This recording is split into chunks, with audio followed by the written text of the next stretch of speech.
Today we'll be talking about just like file input and output. So the general gist is like how you would want to deal with files in Python. Um, I'll be going over just like what is a file, how Python treats files, and then like any built-in functions related to files, and like how you can read a file, how you can write to a file and stuff like that. If you guys have like any questions or like you want me to clarify anything or like slow down or anything like that, feel free to like drop it in chat or ask in like turn on your mic and ask. Either one is fine. First off, what is a file? So a file is basically any sort of container that stores information. So just like anything you can see on like your computer is stored in a file. File types include like CSV, TXT, HTML, PowerPoints, Microsoft Word documents, things like that. And another term that's related to files is called parsing, which is basically reading in and interpreting the data on a file. Let's see, when you upload like an image or something to like Microsoft Word, Microsoft will basically parse that image file. It's basically like a program's way of reading information from a file. First off, I'll talk about like file IO basics. So like just how Python will treat a file. For Python, it basically sees a file as a long sequence of bytes. And bytes are basically like they're literally just numbers. So like ones or zeros. And they'll see a file as a long string or a long array of like just numbers. And it'll basically keep track of where it is in the file using something called a file pointer. So how I like to imagine it is like, say like you pass in a text document. Python will it's basically like Python is reading your file line by line, and it's like using a finger to like keep track of where it is in the file. So when you open a file, Python will usually put the file pointer at the beginning of the file. And that's like where it will either read or write to the file. Any questions about that? First, let's talk about how you can open a file. So we can read the contents of the file by using the open function. So this is the general syntax of what you should pass into the open function. First, you have to tell Python like where this file is. Generally, that's the file name. Just a heads up, it's only the file name if the file is in the same location as as where your program is. But you have to first tell Python where this file is and what the file is called. And then next, you have to tell it what mode it is. So like, is it reading and or writing to a file? Where should it start reading? Sometimes like what kind of encoding the file has, things like that. And finally, the buffering. So buffering is another option you can pass into the open function. Generally, you don't pass that kind of parameter unless like there's a special buffer that you want to that your file has. So usually you'll just pass in the file name and or the file location and the mode. So like read, write, or append. And then open will give you back a file object that you can use to manipulate files. And most importantly, if you open files, always remember to close them at the end. So if you have an open in your program, always make sure you have a corresponding close. Next, we can talk about like what are file modes. So these are just like strings that you can pass in as the mode parameter in open. There are generally three basic file modes. There's read, write, and append. So read is just like you read the file. Write is when you're writing to the file. So when you want to like print something into a file. Just be aware that if you pass in write, it will overwrite anything in the file. So basically Python will clear out that entire file and then start writing from the very top of the file. Finally, you have append, which is basically instead of putting the file pointer at the end or at the start of the file in open, Python will actually put it at the end of the file. And then you can write after anything after that. So append will basically add everything to the end of the file. You can also add a plus option after any of these options, which will add the extra option onto it. So like if you do R plus, it'll be read and write. W plus will be write and read, and then A plus will be append and read. So what's the difference between R plus and W plus then? So R plus is basically Python will read first and then write. So it's kind of like append. And then W plus will be write first and then read. So what that means is for W plus, Python will actually clear out the entire file first, and then you can start writing or reading to it. So just make sure you know the difference between R plus and W plus in case like you don't want to overwrite the file at all. And then finally, like how do you modify files? So you have a few options for like reading and writing to files. So for reading files, you can use the read function, which will read in B number of bytes from the file, and then the default is just reading the entire file. Read line is similar to read, so you can read B bytes, but it's from like B bytes from any single line in the file, and then the default is to read the entire line. And then finally, you can do read lines with an S, which will just return a list of lines that you read B bytes from. And then again, default is reading the entire line and then reading the entire file. Finally, if you ever want to write to a file, you can just do file object.write, which will basically just print it into the file. And then you can also use a function called seek, which will take in a position and a relative location. So what seek does is it will change the position of the file pointer. So for example, if I read an entire file, then my file pointer will end up being at the end of the file. But sometimes like I want to read the file and then like read it again or read it from line 3 or something like that. So what I can do if I want to like rewind the file pointer is I can actually just use seek and then choose which location to start my file pointer at. So pause would be like the position of the file pointer, and then lock is like where the reference point of that position.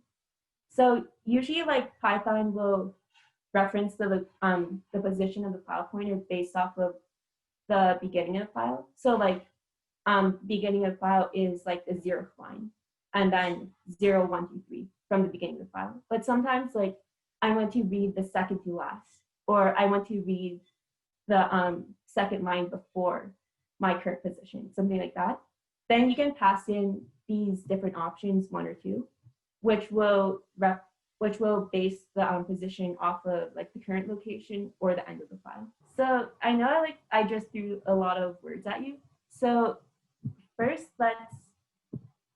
I think it will be better explained if I show you a really basic example of how to read or write from a file. So does write have any other options? Do you mean like the write mode or like the write function? Because the write mode is just one mode. For the write function, there aren't really any other options. Write is basically, you kind of treat it like you're printing into a file. So it's kind of like the print function in that way, except you're not printing into your console or into the command prompt. You're printing into a file. So generally, like you'll do something like file object.write, and it'll write whatever string you passed into that file. Kind of, it will usually be like say you're opening a file like f equals open file.txt, comma, w. If you like, you'll first call you'll first get a file object like that, and then you can call something like f.write cat, and then that's the general way you'll call write, and then make sure like at the end you'll do like f.close. And I can like show you more once we go through this example. So for this demo, first off, we have this example text file, which is like, hello, this is, and example text file. So these are just like 5 lines of string. And then the general flow of is like you'll open the file. So like file equals open example.txt, and then I'll also pass an option. So this option will let me read and write. So, but for now, like the code will just be reading. So first I can do something like file.read, and that'll read the entire file, and then I can print that. And as you can see, it's printed all of these lines. However, like I can also do like for line in file.read lines, that'll first pass back like a list of all the lines in the file, and I can print it line by line. But like you notice that this like theoretically this text file should print twice, right? Because I'm reading it once here, and then I'm reading it twice over here. So why do you think like this only printed once then? So the general thing is like whenever I read something, I'm moving my file pointer so I can read it like letter by letter or line by line. So when I called read over here, I basically read the entire text. So what Python did was it basically went through this entire text, like pretend the cursor is the file pointer, and it basically read line by line like this from like all the way to the end of the text. So right now my file pointer is actually, once like I'm done this read function, my file pointer is pointing to the end of the file in the example.text. So once it hits like this line for line in file.read lines, well, the file pointer is at the end of the file. So there are no more lines to read according to Python. Like that's what Python thinks. So that's why this print line is never executed. Because basically by line 6, Python is like, well, I'm at the end of the file. There's no more lines to read. So I can just like skip all of this code. So then like if I want this to actually like work and print the text twice, what I can do is something like file.seek 0. So what this will do is it'll put the file pointer back to the 0th line, which is basically the back to the beginning of the text file. And once I put that in, you'll see that this for loop actually prints twice. So another interesting thing is like, well, why is this like single space and why is this double space? So can I get a list of all the words in text using this? Yep. So you can do it 2 ways. So you can read the file line by line, and then use because like you can use something like for line in file.read lines, and then for each line, like since it returns the entire line, you can do something like string.strip, which will get rid of like the starting and ending white space, and then string.split, which will split the string by the spaces. So give you back each word in each line. And then you can add like all of these words into a giant list of all the words in the text. And then do stuff like that. Or you can, I think there is a way for you to just get all the words by doing file.read. But to be honest, like I personally don't use file.read that much. And I think most people will use like 4-line and file.read lines and then add all the words in the line into like a giant list of all the words in the file. So yeah, you can totally get like a list of all the words in text using these file functions. So back to before, like you notice that this print statement, print file.read, will return the text like in single space, but for line, like this for loop, will return it double space. Why is that? Basically, the reason is like in this file, you can't see it when in this sort of text editor, but at the end of each line, like whenever you press enter, you're actually printing out a new line character, which will basically tell like whatever program you're using to view the text file to like, hey, this is technically the next line of the file, and then you have to like print whatever words on the next line. So whenever you press enter, that's actually like printing out another character. So what happens is for read lines, because like there's this new line character at the end of each line, file.read lines will actually include that new line character. And then what print does is it will add a new line character at the end of everything you print. So this is basically equivalent to like you pressing 2 enters whenever you print line. So that's why this is double space, while file.read is single space.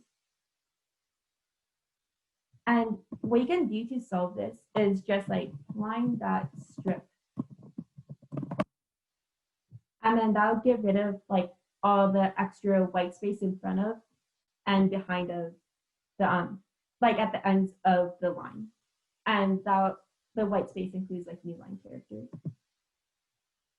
Just kidding. So it should strip the new line characters like this. Or not. But like, sorry, there's like a function to like get rid of the new line characters. Or wait. There we go. And then you can use just line equals line.strip the new line characters. And just make sure, like I did a stupid mistake, but just make sure you reassign it back to line so that when you print it, it'll get rid of the new line characters.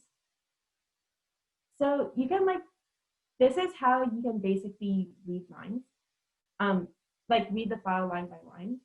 And then you can even do like string manipulation for each of the lines. So next we can talk about like how can you print to a file. So like let's first put our file pointer back to beginning. So like I wrote in chat, like you can just use file.write, and that's basically like your print statement into whatever file you're writing to.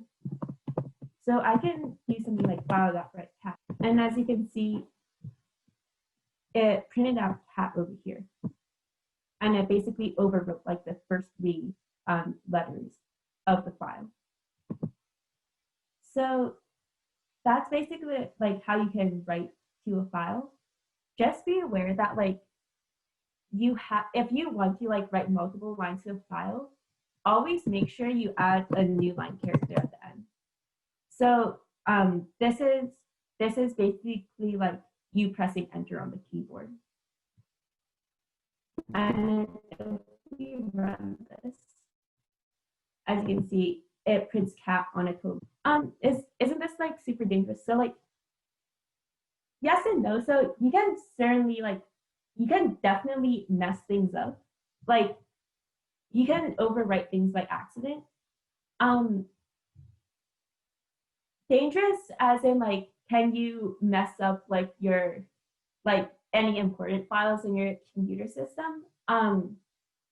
you shouldn't be able to, because your computer system naturally protects against users accidentally overwriting files that they shouldn't write to. So like if it's any super important file, like let's say like whatever code that actually runs your operating system or something like that, like definitely you can't write to that.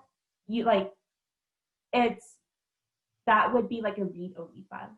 So you wouldn't be able to write unless you have like super special permission. But you can definitely overwrite things by accident. So just be careful about that. Is there a way to copy and then edit? You can definitely copy. What you can do is like you can definitely like use I would recommend checking out something like the Python's OS module, which will let you like do a lot of which will basically let you do things like move files or like copy files in your computer system, and then after that you can like upload it back again.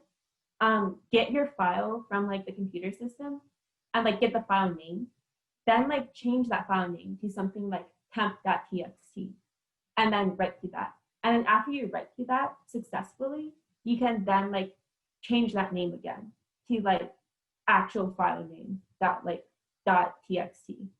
And then that might be a little safer. But that would be a little more complicated. For like what we're talking about right now, so something like usually when you have a write option, so like let me change this W plus. So what write will actually do is like if you don't already have the file in your system, for example, like I want to write to e.txt. Well, if it's not already in my system, then write will actually create it, or like the write mode will create that file. So let me comment out these first. So if I'm in write mode and I open my file in write mode and it like this file doesn't already exist in my system, then Python will actually create that file once I close it. And then that way you can basically guarantee that you're never writing into a file that already exists, and then you're never actually overwriting it. Yep. So, but Camila's like really correct. Like, always be careful about like what you're overwriting and like where you're writing to. So I could like create examples. So like, let's say I have a folder called assets, and then in my folder, like I want to write something into the assets folder. Always make sure you specify the location. So like you tell Python where I want to write to, and then it'll write it into that folder. So basically, like, let me scroll back up to where we put open. There you go. So when we're referring to like file name in this open function, it's a little bit misleading because it's not really the file name. It's more of the file location.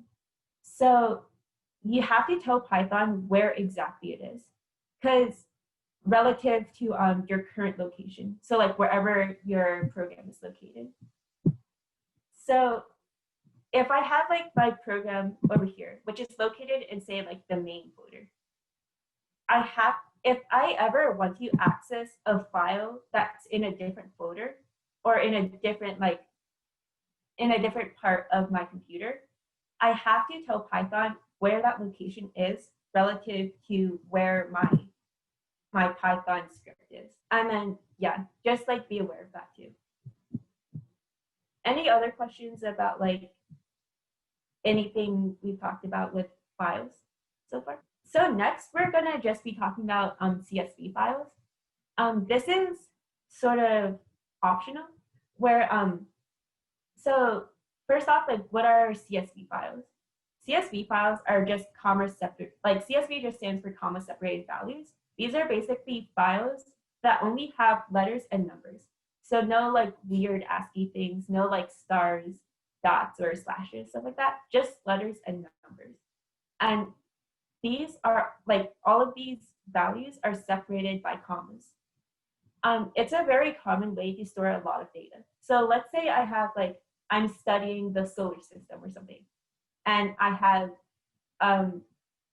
data of like the temperature in California from the past 10 years. And that's probably like a data set of like 1,000,000 data points. So what I can do is instead of like storing it in a giant Word document or like a Excel file or something like that, I can store it as a CSV file so that it's only numbers, and all these numbers are just separated by commas. And this way, like my file is small because CSV files don't have to account for like a lot of extra fluff that these more complicated files like Word documents or .xmls have to like store to. And it's a lot simpler to read into a language like Python. And this is especially important for Python because Python is a very important language for like data processing. So this is commonly used for like things like computer vision, for like statistics, for any type of research where you're dealing with large data. And you can definitely parse a CSV file using all of these file.reads, all of the functions that we talked about earlier. But you can also there's also an easier way to read a CSV file, and that's by using the CSV library that's built into Python. For this one, like it's definitely the syntax is definitely not as complicated as first off, it's not as complicated as Python, and basically you can just like first you open the file, and then make sure you import like the CSV library first. The general way is like you open the file, and after that you can just call like csv.reader, and then pass in the file object, and then pass in a delimiter. A delimiter is basically like what is separating the each data value, and in this case it's just commas. And then it'll return a CSV reader object that will basically let you read the CSV file line by line and then column by column. So let's just check out a quick example of this. Yeah, the delimiter delimiter can be anything. So the delimiter can be anything, like it can be spaces, it can be colons, stuff like that. But generally, like for CSV, it's always a comma. I think that like they let you set the delimiter to like anything you want, because sometimes people will like store CSV files with like spaces or like commas and spaces. Yeah, it can be more than one character. It can be like ABA, it can be like a string like note or something like that. As long as it's just one string. So what I mean by that is like it can't be like a comma or a period. It has to like be consistently separated by that one string. So like it has to be consistently separated by a comma or consistently separated by a space. But yeah, I think it's to compensate for the fact that like some people will store their data in different ways, or like they'll store their CSV files with their data separated by different things, but like technically it should always be a comma. All right, so back to the demo. So for this demo, we have a .csv file called test.csv. And as you can see, it stores a bunch of strings, it stores letters, it also stores numbers. And most importantly, you must first call import CSV. So this will basically tell Python like, hey, I need the CSV library, make sure you have all the functions that you defined in that library ready so that I can use it. So the first thing we do is we have to open the file. So I opened test.csv in the read mode because right now we'll just be reading. Next, I have to create like a CSV reader object. So I have to call CSV, which is my module here, CSV.reader, and then I'll pass in my file, and then I'll pass in the delimiter equals a comma. And then it'll return a reader object that I just called data. So for a CSV, for how a CSV works or CSV reader object works is that it will basically give you the everything in that file by row and by column. So it's basically like a nested list. So think of it like a matrix. So I'll always have to say for row in data. And in this case, our data only has one row. And then for data point in row. So for row in data will just return me this line of the CSV. And then for data point in row will return me each point in that row. Oh, by the way, make sure you fork before you change code, so that we won't have issues with editing each other's code. So just make sure you fork before you play around. But next, at first I just printed each data point, but we can also print each row as a string. So you can see how over here it shows that each row is basically each row in the CSV.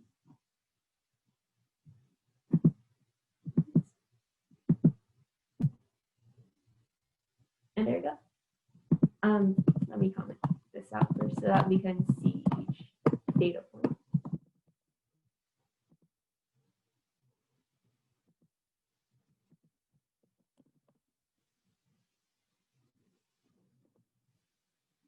And as you can see, it can print out each data point of the CSV file.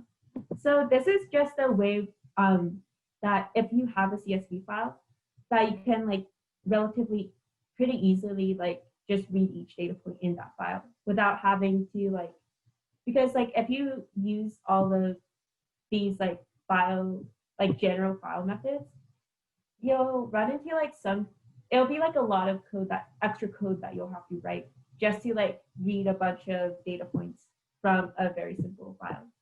But using the CSV module will actually let you save some lines of code, and it'll be a little more intuitive, especially when you're working in a row by row, column by column basis.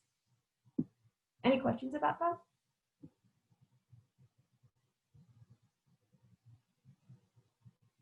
All right. You can also definitely the CSV module has a CSV.writer thing or object that will let you write your own CSV file, but it's very complicated. So you can definitely check that out on your own free time, but it takes a little bit more understanding what exactly is a CSV file and sort of the specifics of the data science sort of side of Python. So I would recommend you, if you're interested, definitely check that out in the official document. All right, so finally, 5 under 5. So question 1 is, which of the following are incorrect file handling modes?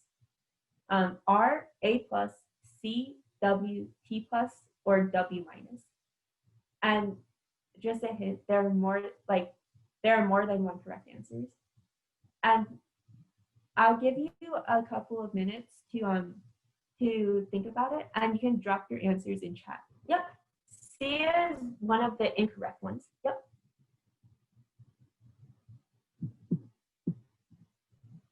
So E, C, F, and B. Close but not quite. B, A plus is a valid file handling mode. I would scroll up to the slide, but it'll show you all the answers. F is correct. So F is not a valid file handling mode. So you can't have minuses because Python would be like, I don't know what a negative mode is. But you can have pluses because the plus represents sort of like if I'm in a write mode, then the plus would be like, oh, I can also read, which is a little confusing, but unfortunately that's how they designed it. But you guys are very close. So it's E, C, and F. So E, like there's no T mode, but so there's no T mode.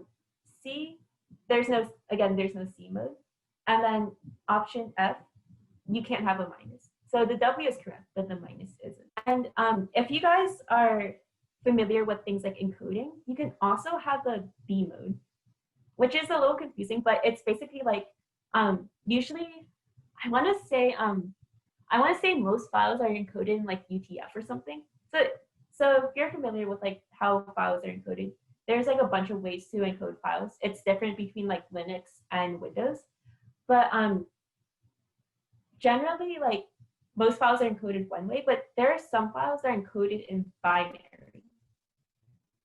And you can have something like RB, which is read a binary file, or WB, which is write a binary file, and like AB, which is append to a binary file.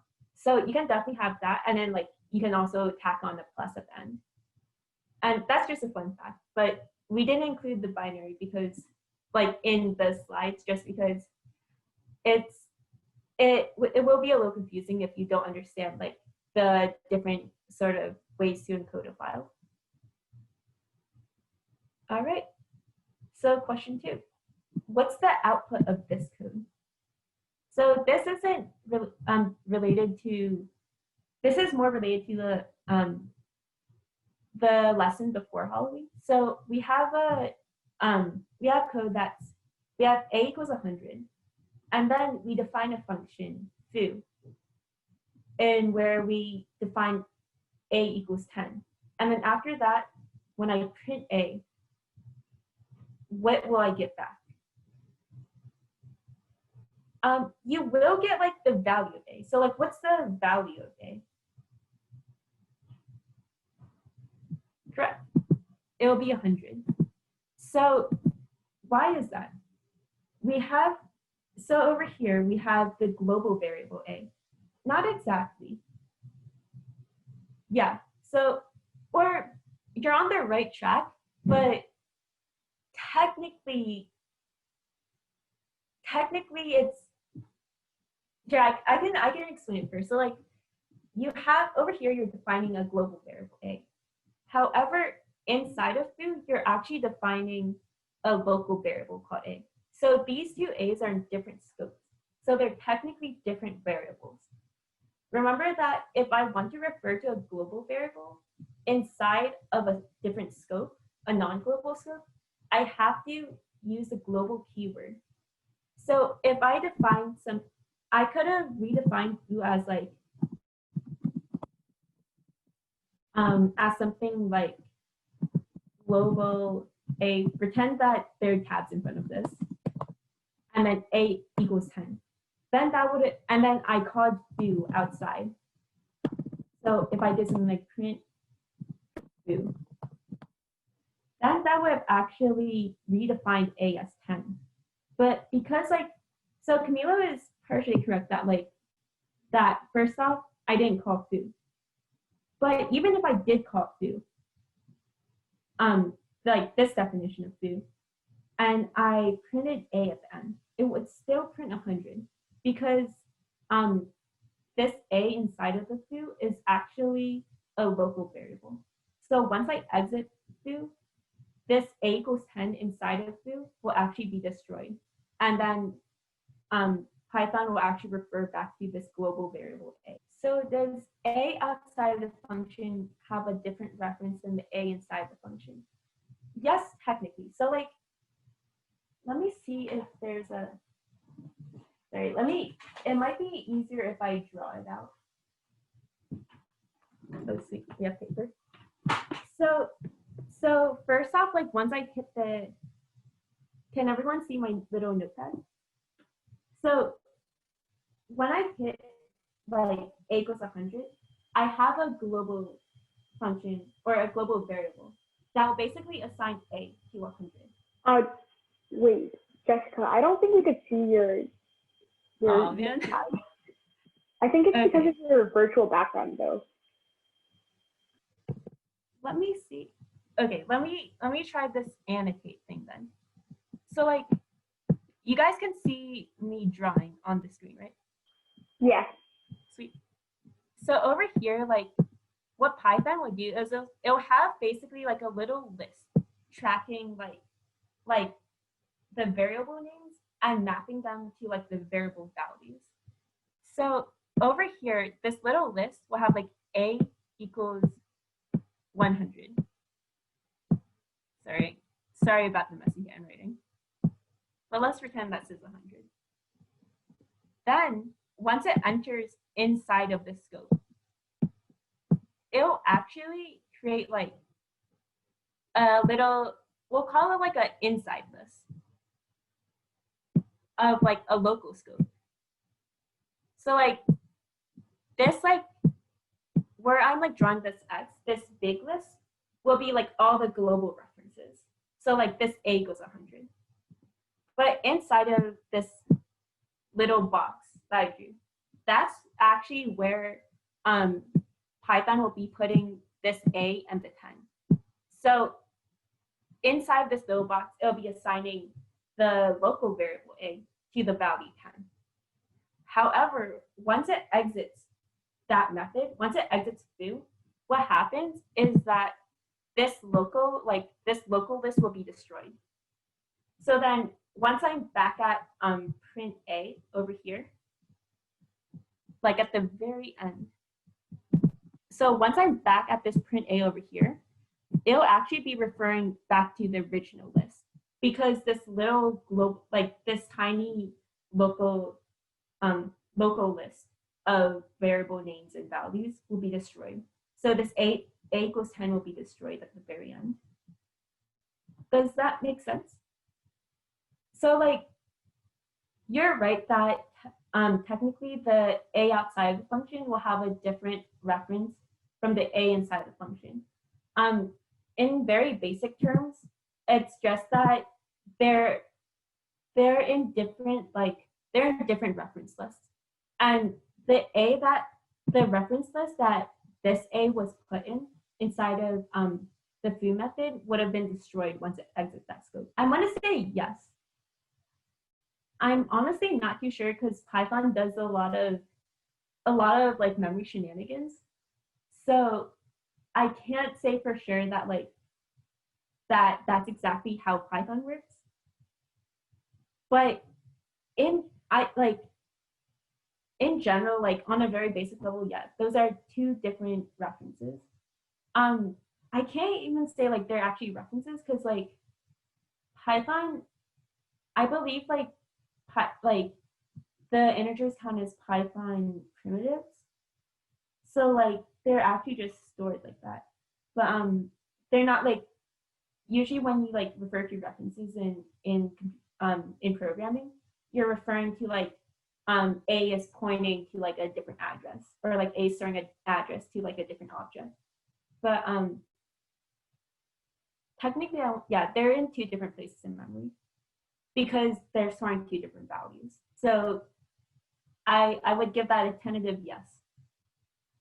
But because Python, yeah, sorry I can't give you like a very definitive answer, but it's just like because Python does a lot of little memory shenanigans, like and hides it away from you, it's hard to say like, yes, this is what Python does, but tentative yes. So most likely. All right, so next question. What is the output of this code then? So I have a function called add, and it has two variables, x and y. The default value for y is y equals 100, and it just returns x plus y. When I call add 10, what will it return? So what would be the output of this? 110, you're on, like, I can see, like, you've got part of it right, but Camille has a good point. 100 is not a number. So what would happen if I called add 10 in this case then? Can I add like a string to a number? X plus y equals x 100. What's x then? Are you referring to like, are you saying that it'll return 10, 100? So like 10100? Yep. So it'll return an error. More specifically, it'll return a type error. And that's because unfortunately Python doesn't like do any conversion of strings to integers for you. So you can't, so yep, exactly. You can't add strings to integers. The solution would just be like you have to cast either x to a string or like y to an integer. Either one would be fine, depending on like what you want to do with add. Or instead of like calling add 10, I can actually just call add dog or something like that. I just have to pass in a string. All right, question 4. So what are the advantages of using a CSV file? So we talked about before, CSV files are only taking numbers or letters, and they'll always be separated by commas. So why would I ever want to use a CSV file then? If I have infinitely more complicated files, like why use a CSV file over a Word document? Yep, it'll use less space. So like when you save something to like a Word document or like a Excel file, you'll basically be not just saving not just like the is class done. It's 7, so like if you want to leave, like feel free to. We have one more question left, and I can take answers or questions after that. But like, yeah, sorry about running over. But if you want to leave, feel free to. So you're correct that it uses less space. So first off, a CSV file will be consistent. Yep, it'll be easier to automate because you'll have consistent characters. You won't have to deal with like weird ASCII characters like an exclamation point or like an asterisk or something like that. You won't have to take like those into account. It'll also take up a lot less memory space. A CSV file doesn't save like your configurations or like any other fancy fluff. It'll just save the numbers and the letters and the text. And that way, like because of those two, you can store and process large amounts of data very efficiently using a CSV file. All right, and then last question. So what are some applications of file input output then? What's the purpose of like learning file IO? Or I guess to put it better, like what's one way you can apply file input output, or you can use like file processing in a real life application. So I think of what are some real life examples of file IO in like your day-to-day life. So like I would give absolutely like something like Word or something like that. But how do applications use file IO? Custom automatic files. What do you mean by that? Like, do you mean like make? You can have a list or a bunch of lists with different data, names, age, classes, something like that. Then you could call this, search for a specific item and make a file. For example, all my classes or all the students that are over 20 years or something like that. Yep, that's a good way to apply file IO. Like you can basically store large amounts of data and then into like a bunch of files, and then you can search through those data. Capture sensors data. Yep. So a very important part of file IO is that you can store information. So if you don't use files, what happens is like your program runs. You can like store a lot of information in your program, like you can store it in global variables. But once that program ends, all of those variables disappear. They all get cleared out in memory. However, if you write all of those into a file, you can have persistent data. So your data will persist after that program dies. Another thing is like communication between different programs. So that would be like one, like program A will write a bunch of information into a file, and then program B can pick up that file and like use that information for like whatever it wants to do.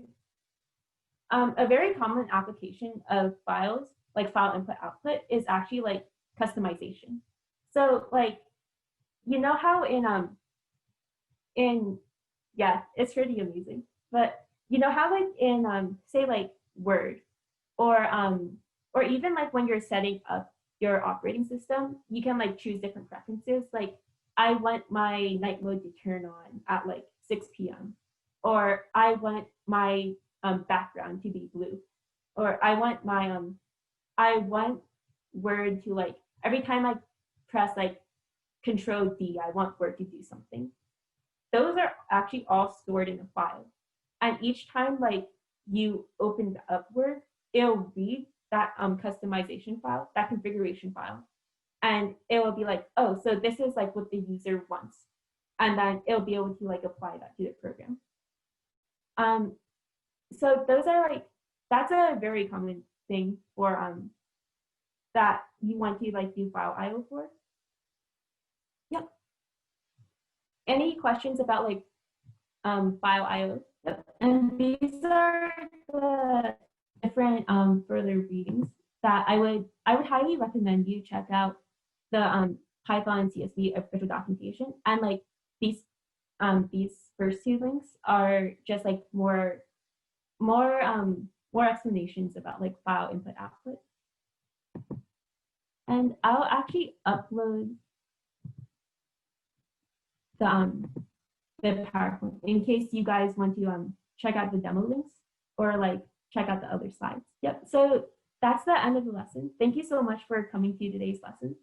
And if you have any questions, I'm willing to stay behind and answer it. Otherwise, you're free to go.